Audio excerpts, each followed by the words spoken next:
tayo. Ang ulam ko ay itlog ng maalat.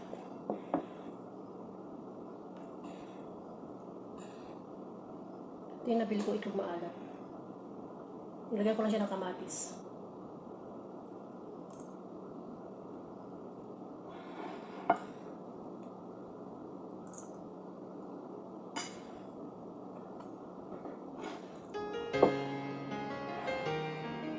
Sarap.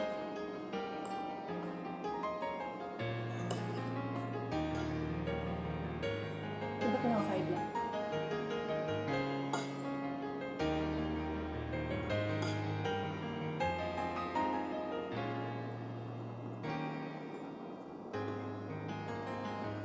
Dekada na ako hindi nakakain ito. Yung mga maalat.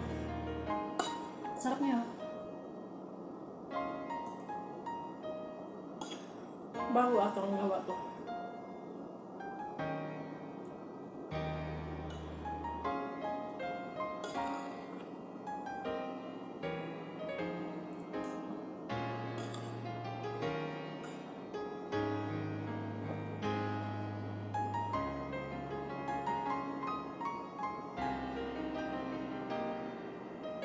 Init ng kape.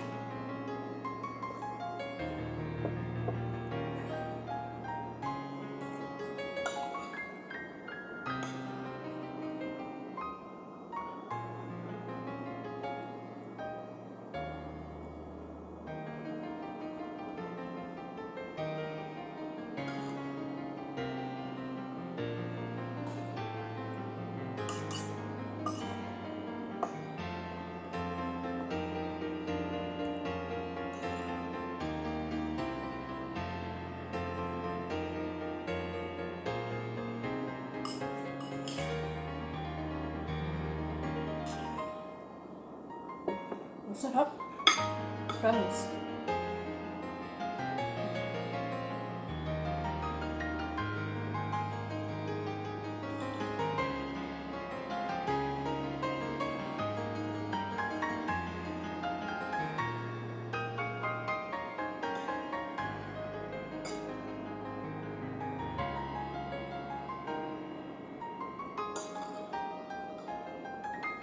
Magpapadagdag ako ng kanin ko.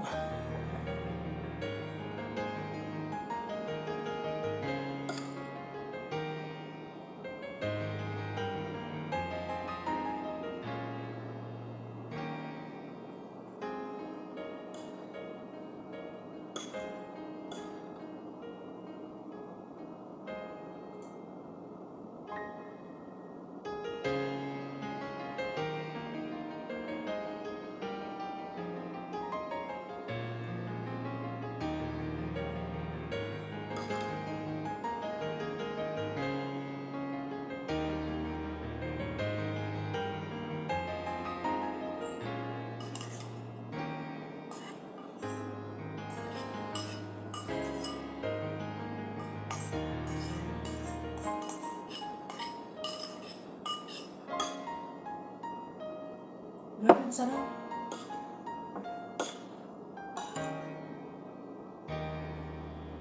Umaya ulit. Oras na yun, alas 9. Alas 9 na umaga. Wala ito pa nakalian. Kakain ako ulit mamaya alas 4.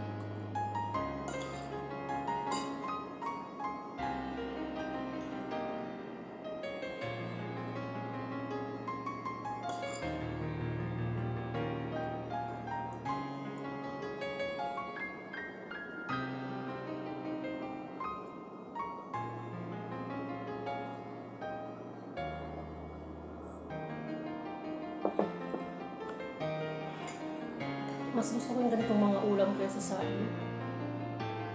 yung mga masasarap na pagkain sa restaurant. Mas gusto ko yung ganito.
naubos. Nabitin. Mamaya naman, baka takin tayo ng high blood. 2 itlog yun. So, ayan guys, tapos na kumain at panoorin natin yung ginawa kong pagbabalat sa, yung prutas na, hindi ko nga siya hinawakan, pero, nung hinugasan ko yung chopping board, kinamay ko. So, lahat ng tinik na dito. Ang sakit, kinayod ko ng kutsilyo yung kamay ko. So, tara, panoorin natin. Ayan na nga guys, ito na yung prutas na ilang taon na ako dito, hindi ko alam kung anong pangalan ng prutas na to.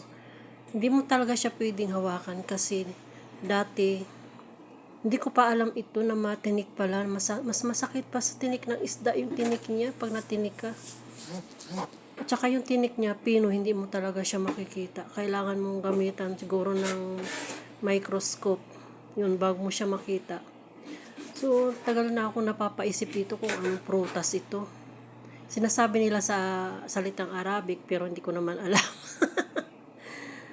Ayan, talagang ingat na ingat ako dyan magbalat na madikit sa kamay ko yung ano niya. Yung balat niya, kasi ang sakit talaga makatinik, tapos hindi mo pa makita.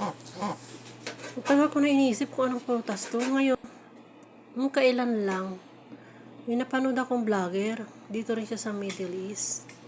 Ngayon, ni-vlog niya ito. Yung prutas na ito. Diyos mio, Marimar. Ito pala ay bunga ng ng cactus. Yung prutas na ito ay cactus pala. Kaya pala yung tinik niya. Tsaka yun, di ba ganyan yung cactus? Balat niya.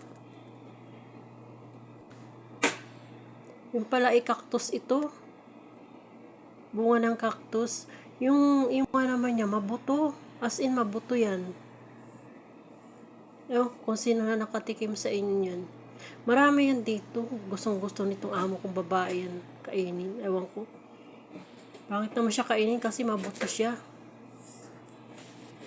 Minsan, pag marami, ginagawa kong juice, sinasala ko na lang para may yung buto niya masala.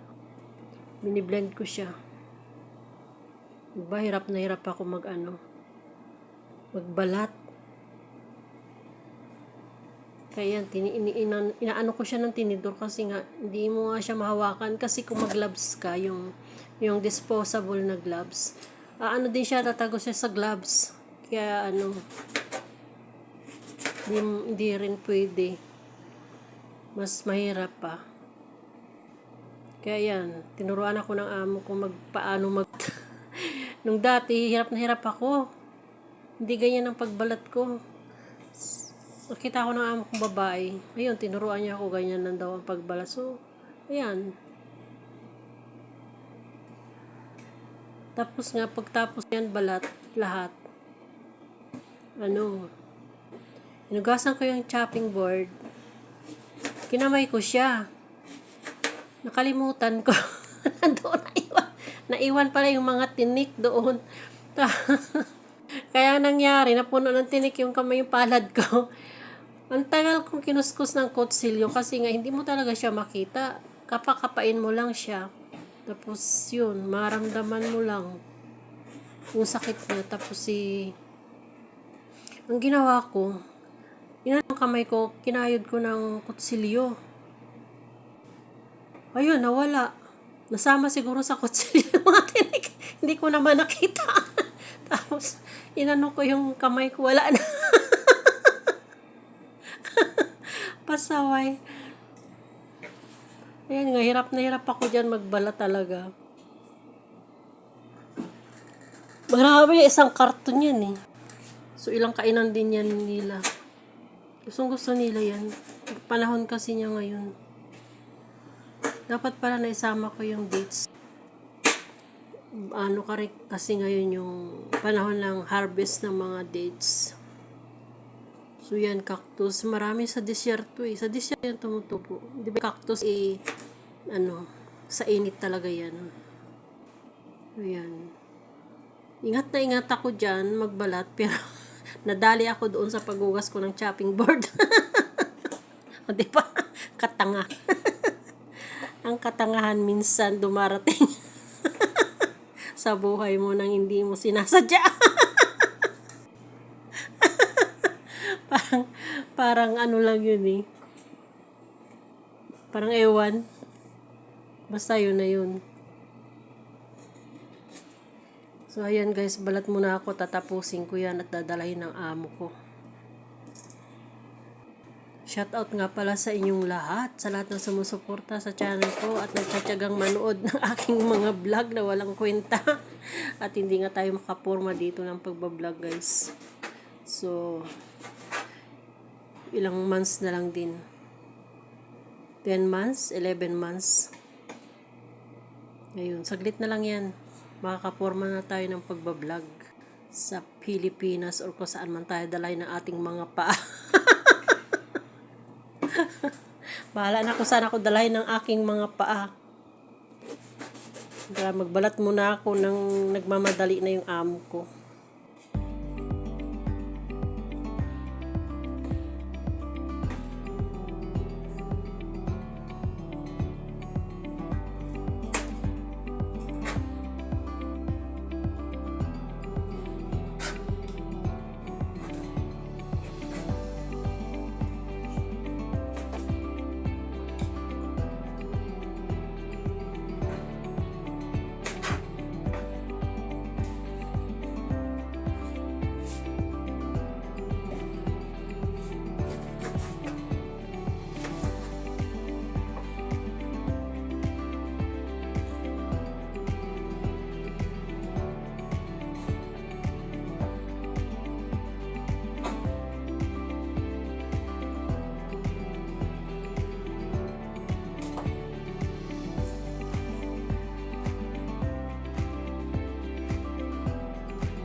So yan guys, natapos na ako sa pagbabalat. So bye-bye. Maraming salamat. Hanggang sa next vlog. Bye.